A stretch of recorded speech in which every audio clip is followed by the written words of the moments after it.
All right, Matthew chapter 24. I'm going to begin at verse 32. Jesus said, "Now learn this parable from the fig tree. When its branch has already become tender and puts forth leaves, you know that summer is near. So you also, when you see all these things, know that it is near the very doors. Surely I say to you, this generation will by no means pass away till all these things are fulfilled. Heaven and earth will pass away, but my words will by no means pass away. But of day and hour no one knows, no, not even the angels of heaven, but my Father only. The days of Noah were, so also will be the coming of this man. For as in the days before the flood, they were eating, drinking, marrying, and giving in marriage, until the day that Noah entered the ark, and did not know until the flood came and took them all away. So also will the coming of the Son of Man be.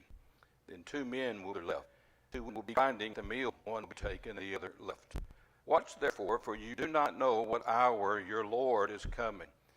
Know this, that if the master of the house had known the hour the thief would come, he would have watched and not allowed his house to be broken into. Therefore you also be ready, for the Son of Man is coming at an hour when you do not expect him. Who then is a faithful and wise servant, whom master made ruler over his household to give him food in due season? Blessed is that servant whom his master, when he comes, will find so doing. Surely I say to you that he will make him ruler over all his goods. But if that evil servant says in his heart, my master is delaying his coming, and begins to beat his fellow servants and to eat and to drink with the drunkards, the master of that servant will come on a day when he is not looking for him, and in an hour that he is not aware of, and will cut him in two and appoint him his portion with the hypocrites. There shall be weeping and gnashing of teeth." Well, what do a fig tree, a porter, a thief, and a servant have in common? Well, the answer is they're all parables given by Jesus during his Olivet Discourse. Now, you're probably saying, what in the world is his Olivet Discourse? Well, the Olivet Discourse refers to a single sermon given by the Lord Jesus on the Mount of Olives just before he was arrested and crucified.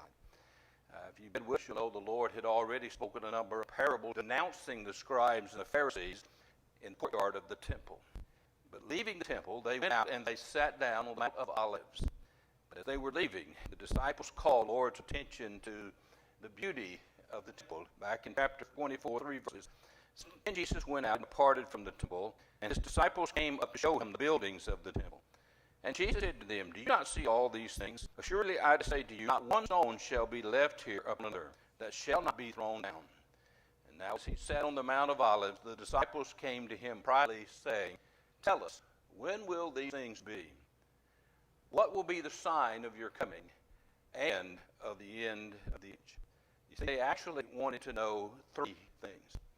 And the disciples falsely assumed that these three things would occur simultaneously. They wanted to know when the temple would be destroyed. Well, that actually happened 70 AD. Second, they want to know, Lord, when are you coming back? What is the sign of your return? And thirdly, they wanted to know, what is the sign of the end of the age? And so Jesus answers those three questions. His answers are found here in Matthew 24 and 25, Mark 13, Luke 21. And people are confused to the Lord saying in these passages because they fail to remember that Jesus is talking about all three of those things. And let me say this, the disciples were confused as well. You see, in their minds, if the temple Lord's return, that had to be the end of the age. Now, at this point, let me say this, at this point, the disciples did not know or understand about the rapture of the church. Now, eventually, they would come to understand that, first of all, there would be a rapture where Jesus comes and takes his church out of the world. Following that, there would be 7 years of tribulation. At the end of the tribulation, the second coming occurs. And then after the millennial kingdom, or 1,000 years of Jesus' reign on earth, then the end of the age comes. In other words, eternity. But they didn't understand that when Jesus answered their questions. And so let me repeat this right here. What Jesus is talking about here is the second coming. He's not talking in any fashion whatsoever about the rapture. He is talking about things that will happen during the tribulation, at the end of the tribulation, things leading up to second coming. And that's what all these parables have in common. Now, we've read them. We'll read another one in just a moment. But just remember, Jesus is talking about his second coming. And they wanted to know, well, Lord, what are the signs of your coming?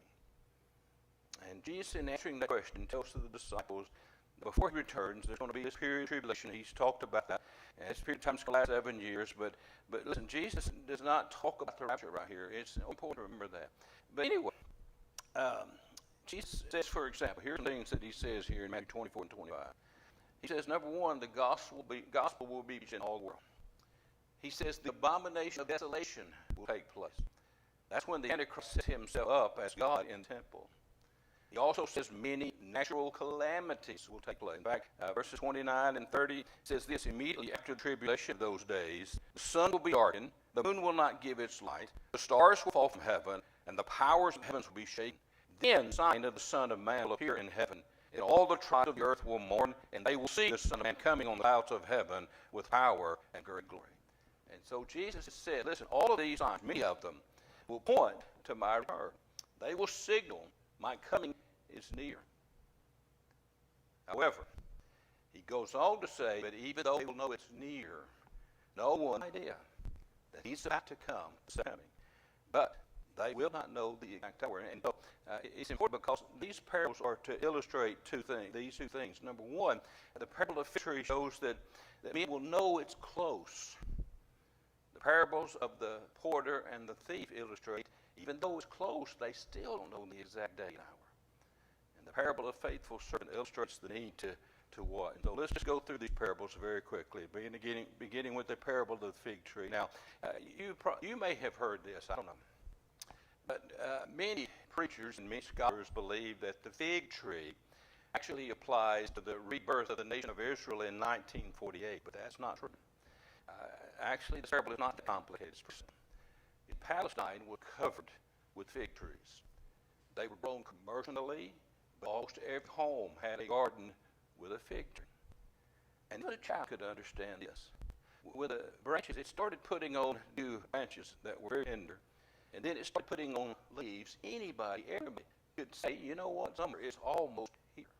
And Jesus said that's how it's going to be in the tribulation. He said, when you see these things, all these signs, you know the time is near.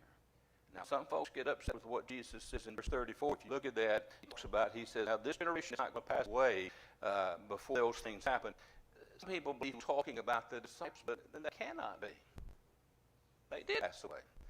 And what Jesus was referring to was the generation that will be alive during the tribulation.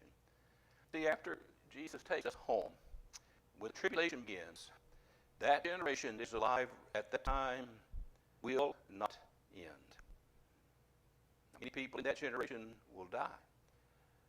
But note, that generation is going to be the one that will still be there at the end of the tribulation. They're the ones who are going to see all of these signs. They're the ones who are going to know that the second coming is soon, just like when people know that summer is near whenever they see the fig tree beginning to grow. Again, they won't know the exact date and hour, but they're going to know it's near. Does that change people? Does it prepare me